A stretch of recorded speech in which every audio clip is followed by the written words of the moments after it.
Please join me in a spirit of prayer.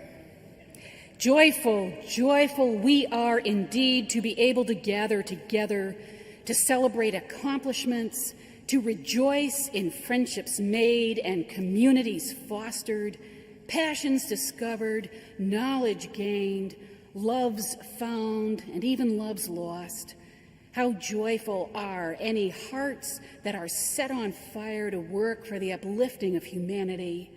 May we always be thankful for the people who have made these experiences possible for us, who believe in us, who support us still. With faith in them and in what we each know to be holy, let us venture forward with courage and joy. Amen. Let us be seated.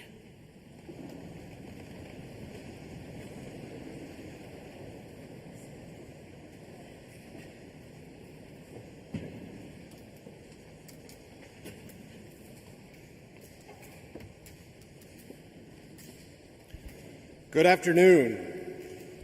Welcome to the Baccalaureate service, one of Princeton's oldest and grandest traditions. By a not-so-ancient Princetonian custom, all graduates are invited to remove their caps on hot days if it would make them more comfortable to do so. Originally called a sermon, the Baccalaureate service is intended to provide moments of reflection for members of Princeton's graduating senior class in between the revelry of reunions and the celebrations of Class Day and commencement. As we begin those reflections, I would like to take a moment to recognize those who cannot be with us today. Our campus community is grieving the recent and tragic deaths of Jazz Chang, a member of the class of 2023, who first came to Princeton as a member of your class, and Justin Lim of the class of 2025. Many of you who are here today have lost loved ones over the past year, and our world aches with pain from the pandemic, from war, and from terrible acts of violence. Please join me now in a moment of silence to remember and honor those who are no longer with us today.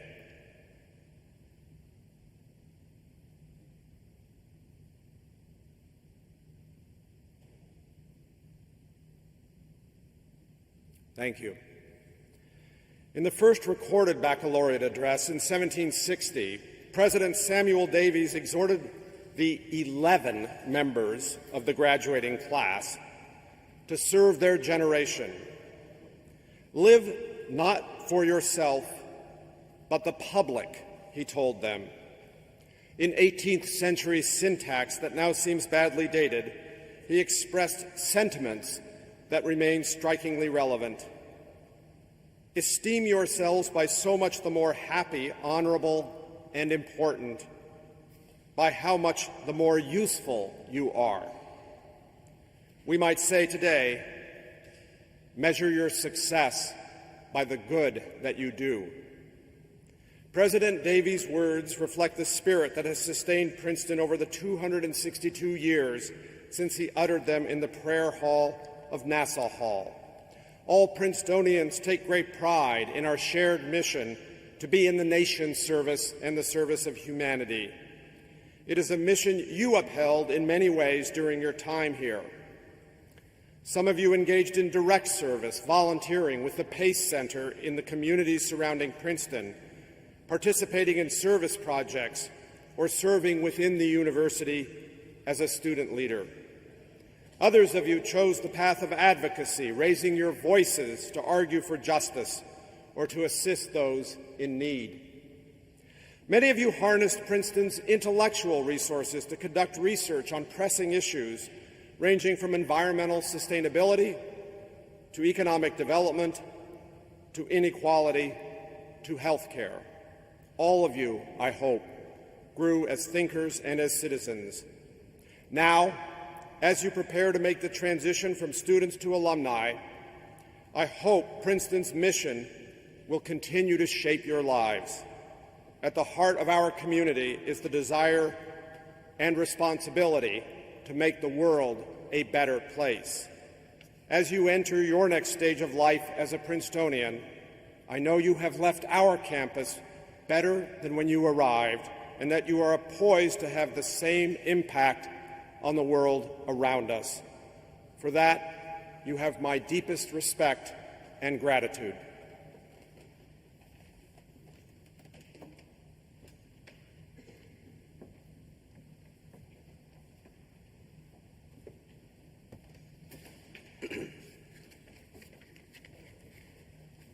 A reading from the Bhagavad-gita, Chapter 2, Shlokas 47 and 48, in which Sri Krishna offers wisdom on the divine path of Karma Yoga.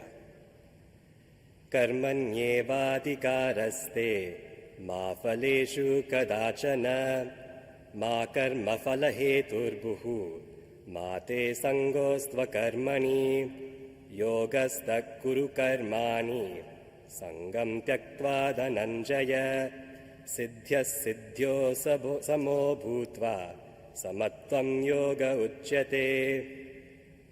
You have the right only to perform your actions, fulfill duties and responsibilities in life.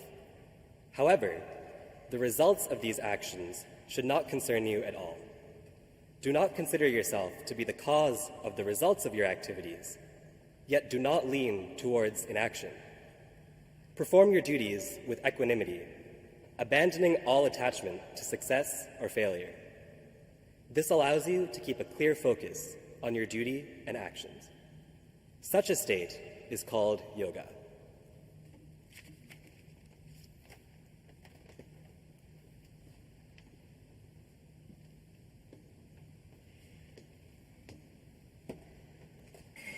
Assalamu alaikum. Peace be with you all. Today I'll be reciting chapter 93 from Quran titled Morning Light. Bismillahir Rahmanir Rahim. Wadduha wal-layli iza saja ma wadda'aka rabbuka wa ma qala walal akhiratu khairul laka minal ula وَلَا سَوْفَ يُؤْتِكَ رَبُّكَ فَتَرْضَىٰ أَلَمْ يَجِدْكَ يَتِيمًا فَآوَىٰ وَوَجَدَكَ ضَالًّا فَهَدَىٰ وَوَجَدَكَ عَائِلًا فَأَغْنَىٰ فَأَمَّا الْيَتِيمَ فَلَا تَقْهَرْ وَأَمَّا السَّائِلَ فَلَا تَنْهَرْ وَأَمَّا بِنِعْمَةِ رَبِّكَ فَحَدِّثْ. And now the translation. By the morning brightness and by the night when it grows still, your Lord has not forsaken you, nor does he hate you, and the future will be better for you than the past. Your Lord is sure to give you so much that you will be well satisfied. Did he not find you an orphan and shelter you? Did he not find you lost and guide you? Did he not find you in need and make you self-sufficient? So do not be harsh with the orphan, and do not chide the one who asks for help, and talk about the blessings of your Lord.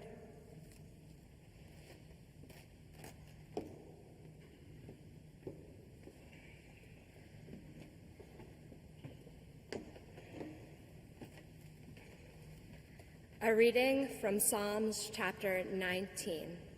Lamanatseach mizmor leDavid, hashamayim misaprim kivod el, umaseh yadav magid harakia. Yom layom yabia omer, v'layla lalayla yechavet dat. Ein omer ve'ein dvarim bli nishmat kolam.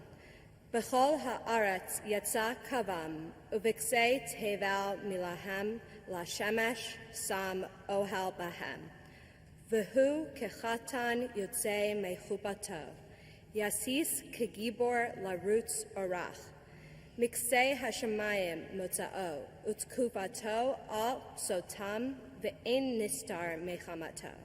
Tarat Adonai tamima, mishavat nefesh edut Adonai namana, machimat pati, pikudei Adonai isharim, misamche lev, mitzvat Adonai bara, mirat einayim, yirat Adonai tahora, omedet la'ad, mishpatei Adonai emet, tzadku yachdav, hanachamadim mizahav umipaz rav, midukim midvash v'nofet sufim.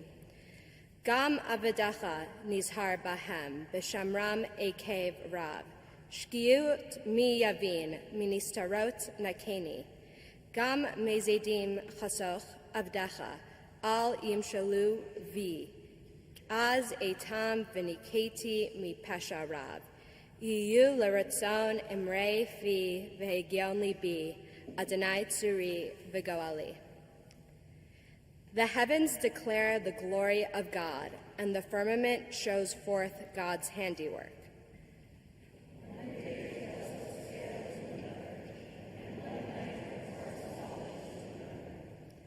Although they have no words or language, and their voices are not heard.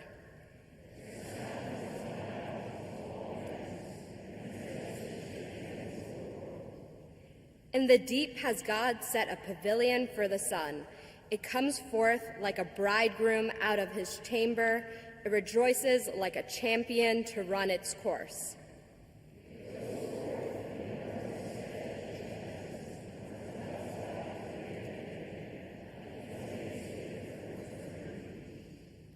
The law of the Lord is perfect and revives the soul. The testimony of the Lord is sure and gives wisdom to the innocent.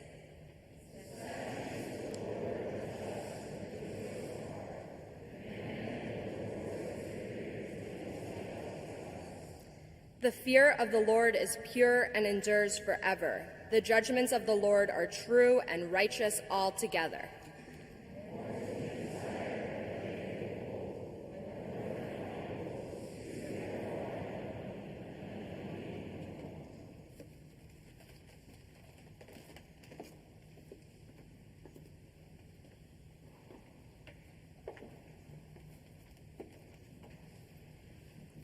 A reading from the book of James, chapter 1, verse 22 to 27. But be doers of the word, and not merely hearers who deceive themselves.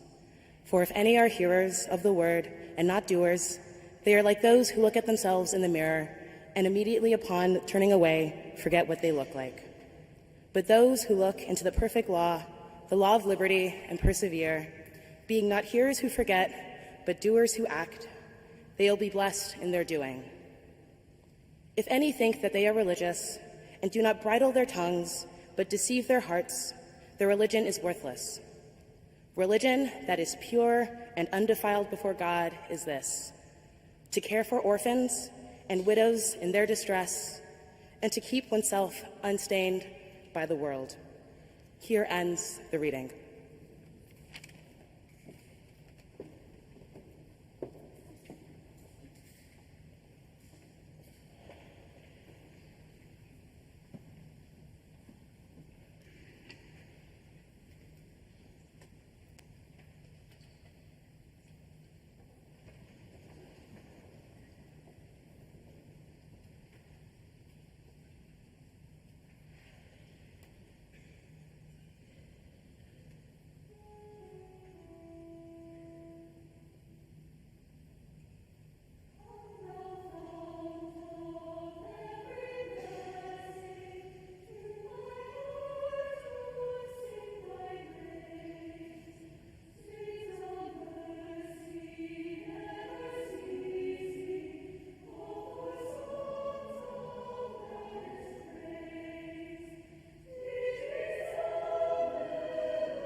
I now have the pleasure of introducing our baccalaureate speaker, Wendy Kopp of Princeton's great class of 1989, a renowned social entrepreneur and education advocate.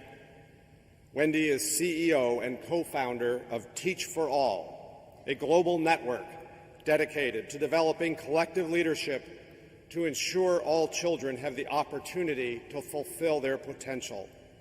She earned her AB in the Princeton School of Public and International Affairs in 1989.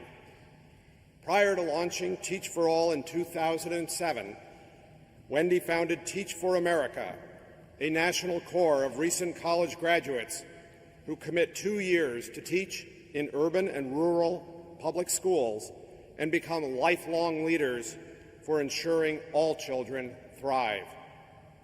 She conceived of Teach for America as part of an academic exercise that all of you recently completed, her senior thesis.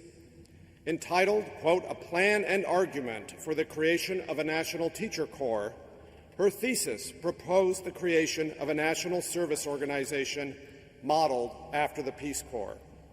The organization that grew from it placed 500 teachers in schools with large populations of disadvantaged students within its first year, and went on to become an unparalleled source of long-term leadership for expanding educational opportunity for children in the United States. Wendy led Teach for America for 24 years before founding Teach for All. In speaking about the mission of Teach for All, Kopp told Princeton's She Roars podcast in 2019, "It's given us a huge sense of optimism that we can really accelerate the pace of change if we can generate this kind of growing force of locally rooted leaders in countries all over the world who are also globally informed, exposed to what's working and what's possible in other places." Teach for All now comprises 61 independent organizations pursuing the same mission globally. Wendy has received numerous honors and awards in recognition of her innovative and impactful work, including the Wise Prize for Education, the Skoll Award for Social Entrepreneurship, and the Schwab Foundation's Outstanding Social Entrepreneur Award. She holds honorary doctorate degrees from 15 universities, including Princeton, and in 1993 she became the youngest person and the first woman to receive the university's Woodrow Wilson Award, which is conferred annually upon an undergraduate alumnus or alumna whose achievements embody the call to duty of Princeton in the nation's service. In 1994, Time magazine recognized Wendy as one of the 40 most promising leaders under 40, and in 2008 honored her again as one of the world's 100 most influential people. In 2006, U.S. News & World Report named her one of America's best leaders.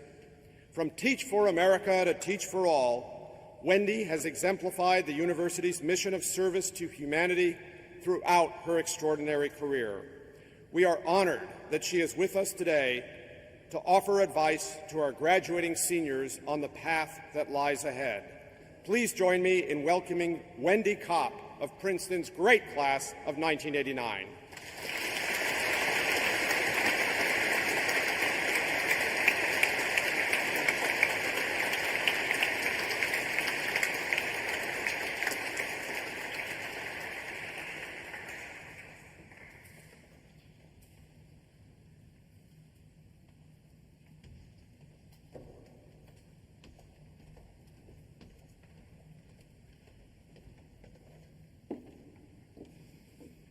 Good afternoon. Good afternoon. I know it's hot. Thank you, President Eisgruber. It is really such an honor to be with you on this occasion. Families, as a mom of 4, including a Princetonian who's here with me today, I can begin to imagine how proud you must be of your graduates. Faculty and staff, I hope you are feeling so fulfilled about the role you've played in supporting these young people. And class of 2022, Congratulations. Let's hear it for you and each other.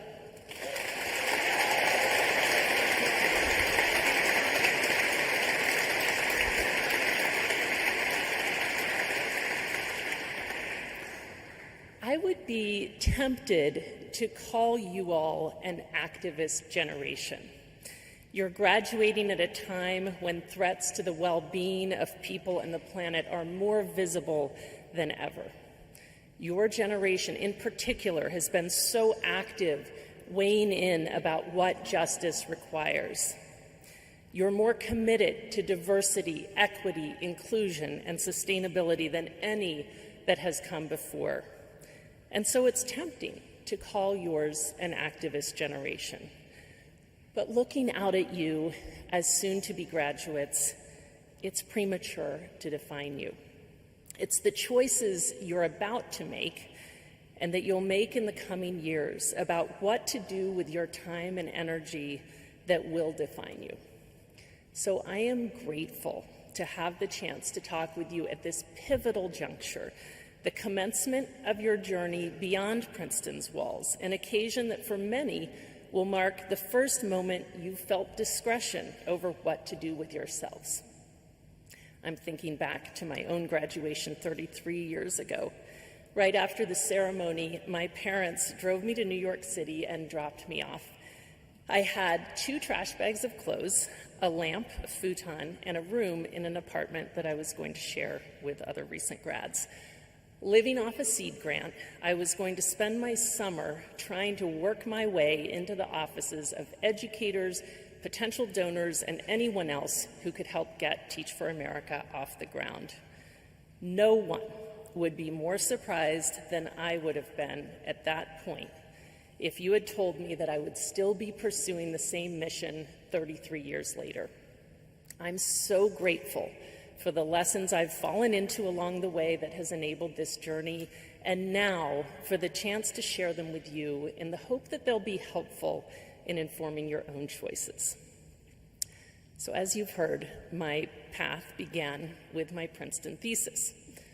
This said, I'm not the role model thesis writer President Eisgruber likely thought he was getting.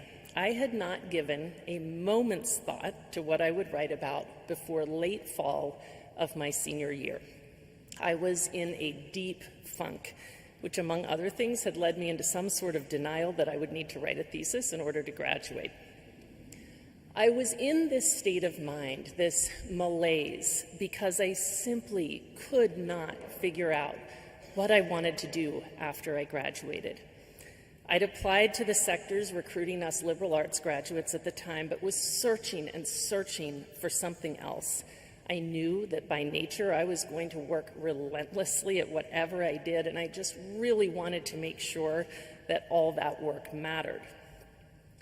At some point, I began fixating on the idea of putting my energy into the field of education. I had grown very conscious that it was my education in a strong public school system and then at this fine institution that had led me to feel a sense of freedom and that the whole world was open to me. I'd also become increasingly aware of the inequities in education at Princeton, of all places, because I'd seen here how differently prepared students were to do well and thrive based on where they'd come from. So I looked into teaching in New York City public schools. I didn't have much hope that this would be a possibility for a public policy major like myself, but I discovered that in fact it would be possible. If I waited until after Labor Day, the system would realize how many vacancies it had, at which point it would relax the typical licensure requirements. Well, one day in November of my senior year, this led to an inspiration. Why weren't we being recruited to teach as aggressively as we were being recruited to work in banks? I had a deep sense that I was not alone, that thousands of other graduating seniors of all different backgrounds and all different majors were also searching for meaningful post-graduation pursuits. Wouldn't teaching be the one that most called on our leadership and gave us the most immediate path to impact? I couldn't stop thinking about the power of this idea. for the sake of children and young people who need every additional committed teacher, and for our country, which would benefit from leaders shaped by experience working in urban and rural communities. This was, at the very least, the answer to my growing recognition that I really did need a thesis topic. The more I researched, the more obsessed I became, and at the end of it all, I produced a 177-page thesis making the case for creating a National Teacher Corps, with a foreword about how I'd become determined to make it happen. And so I can now thank the thesis requirement that had at one point seemed so unimportant to me for providing the answer to my search for a meaningful post-graduation pursuit. Thank you, Princeton. I found my way to seed funding, a team of other recent grads, and ultimately thousands of others who were also inspired by this idea. From the start, my days were not all fun and joy. In fact, they have often been excruciating and stressful, comprised of a humbling learning curve and challenges that would put me far outside my comfort zone. But never has there been a day in this work when I have doubted that what my colleagues and I were doing was worth it. I feel so grateful for the revelation that had sent me into that malaise about the importance of aligning our career paths with the issues we care about. For your generation that is more aware of and passionate about tackling injustice than any before, my hope is that you will recognize that your time is your biggest asset, and that driven by your values and the purpose of shaping a better future, you will be intentional and conscious about where you put your energy. In this era, there's more attention than ever, especially among your generation, on personal well-being and finding balance. What I've seen is that the highest form of well-being is the exhilaration that comes from immersing ourselves in things that matter. The path to happiness is not balance per se, but rather congruence between the values we hold most dear and where we spend our energy. Now, lest you think that I had it all figured out upon my graduation, I have to admit that I didn't think I would be working on this for long. Blessed with the naivete of a 21-year-old, I figured we'd build the equivalent of the Peace Corps in 2 to 3 years. And then as it became clear that I had completely underestimated what it would take, I figured somebody else would be much better suited to enable this to thrive anyway. A few years in, I got a big job offer. I was so excited. I envisioned myself taking it. But tortured over the decision, I brought together some of our founding team members to deliberate it. I still remember the conversation at Cafe Lalo in New York City. Over the course of the afternoon, my friends and colleagues talked me into staying the course at Teach for America. They pointed to the signs that we really were onto something, that this work of ours was making a real impact for students, and that it was also changing something in the teachers and leading them to go on to challenge the unjust systems in which they were working in really important ways. And yet we all agreed we were very, very far from living into our potential. Doing so would take a lot more time. I think back to that conversation with so much gratitude. It led me to settle in at Teach for America, to stop contemplating ways out and on to the next big thing. Settling in enabled me to go on a deeper learning journey. I began thinking beyond the day-to-day challenges that were more than enough to keep me busy, and considering what we were learning in classrooms and communities. I began spending more time visiting teachers who were having a particularly transformational impact, and realized that we could see patterns across them that would enable us to better train and support other teachers. With time, I learned from Teach for America's alumni who were leading whole schools having a transformational impact and pioneering innovations to address the massive gaps in the system.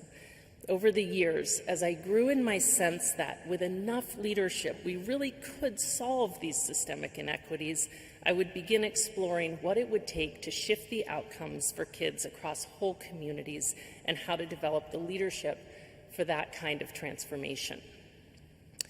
One of my own sons once told me that if he'd met me 10 years into this endeavor, he might have been a little disappointed.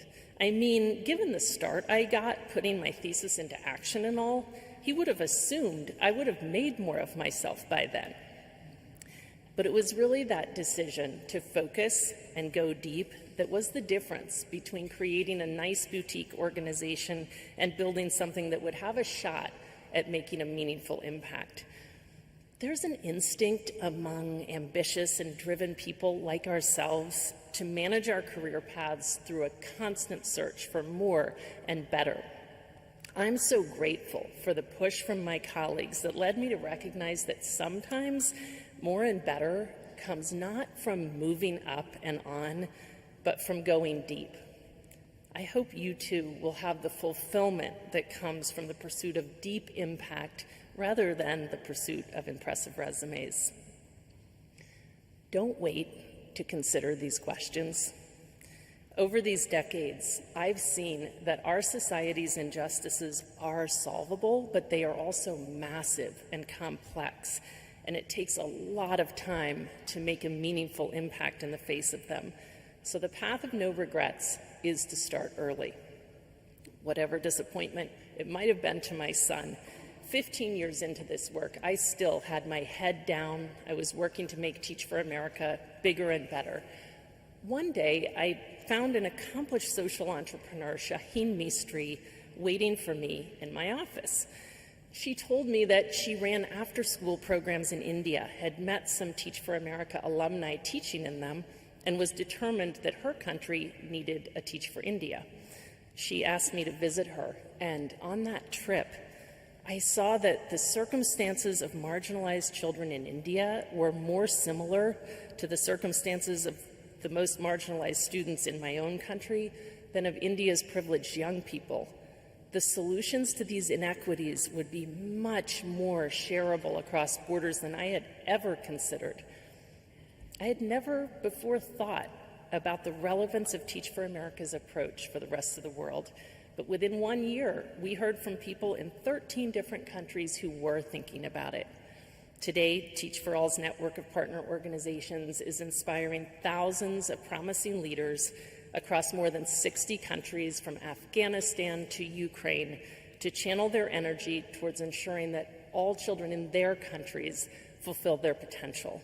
And by enabling everyone to learn from each other, our network is enabling all of us to make more progress. If that Princeton thesis requirement had not inspired me to set off on this effort as early as it did, it's unlikely that I would have had the chance to pursue this global work. I wouldn't have had the chance to learn from so many brilliant people across such diverse cultural contexts who have led me to rethink so much, from the purpose of education to how we can develop the leadership we need. For decades, the common path has been to pursue professional success and only then figure out how to engage with social issues. But if you're tackling big, important challenges, that paradigm will keep you from having all the impact you have the potential to have, and from the fulfillment that comes from playing the long game. Class of 2022, these are uncertain times that need your energy and leadership more than ever. As Princeton students, with the privilege of a world-class education and the networks and credibility that come with it, you have a particular responsibility to rise to that challenge. Don't think that advocacy efforts in the wake of the latest injustice will sufficiently ameliorate your moral responsibility to lead lives in the nation's service and in the service of humanity. Because it's doing that, the heavy lifting of actually reshaping our systems, that will create a just world. You have worked so hard to earn these degrees. Now it's time to celebrate and then to put them to work. I'm excited for you on this eve of your graduation. Your choices will tell us a lot about the trajectory of our country and our world, and for all of our sakes, I wish you the very best of luck. Thank you.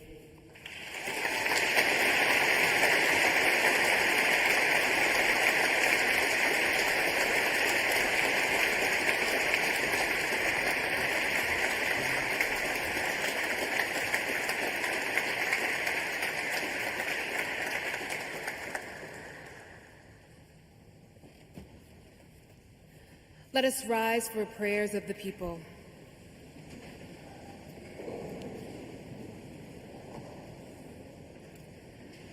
Blessed are you, O God, creator of life. You give us purpose and hope.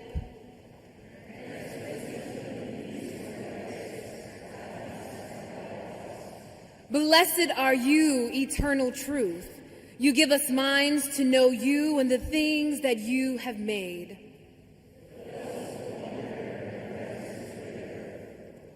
Blessed are you, source of all mercy. You know our weakness and are always ready to forgive. Blessed are you, lover of souls. You bind in one community the living and the dead.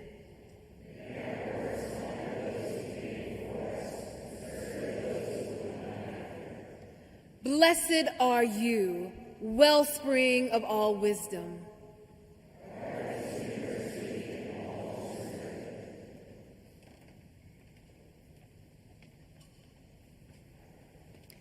Let us say together the prayer for Princeton. O eternal God, the source of life and light for all peoples, we pray you would endow this university with your grace and wisdom. Give inspiration and understanding to those who teach and to those who learn. Grant vision to its trustees and administrators, to all who work here, and to all who bear her name. Give your guiding spirit of sacrificial courage and loving service. Amen.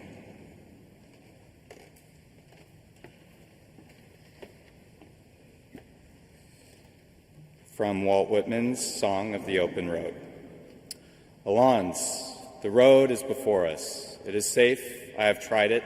My own feet have tried it well. Be not detained. Let the paper remain on the desk unwritten, and the book on the shelf unopened. Let the tools remain in the workshop. Let the money remain unearned. Let the school stand, mind not the cry of the teacher. Let the preacher preach in his pulpit. Let the lawyer plead in the court, and the judge expound the law. Comrado, I give you my hand. I give you my love, more precious than money. I give you myself before preaching or law. Will you give me yourself? Will you come travel with me? Shall we stick by each other as long as we live?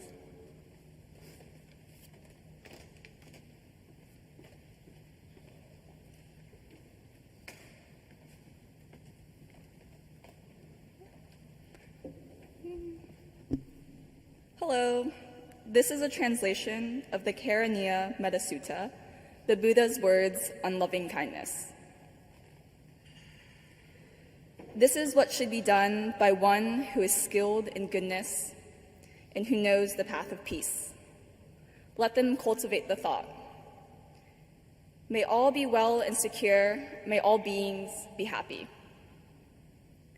Whatever living creatures there may be, without exception, weak or strong, the great or mighty, the medium, short, or small. Whether seen or unseen, and those living near or far away, the born and to be born. May all beings be happy. So with a boundless heart, should one cherish all living things, radiating kindness over the entire world, spreading upwards to the skies and downwards to the depths, outwards and unbounded, freedom from hatred and ill will. Whether you stand, walk, sit, or lie, so long as you're awake, pursue this awareness with your thought.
Class of 2022, receive now this benediction.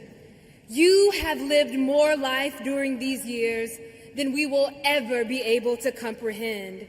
You have experienced highs and lows, togetherness and distance, disruption and reunion. You indeed know the both and of life. So I pray, in a world driven by certainty and knowing, may you find delight in curiosity. This curiosity will gift itself to new discoveries, richer relationships, and more opportunities to grow. In a world of judgment, may you give yourself and others grace. Grace to make mistakes and try again. This gift of grace will carry you through the many seasons and transitions of life. And my friends, in a world of pain and suffering, may each of you embody love. This love will be evident not in what you say, but in how you live your life, how you treat your neighbors, strangers, the way you face injustices and respond to the needs, how you decide to live. Class of 2022, as you leave Princeton University, may goodness and mercy follow you all the days of your lives. Amen.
Amen.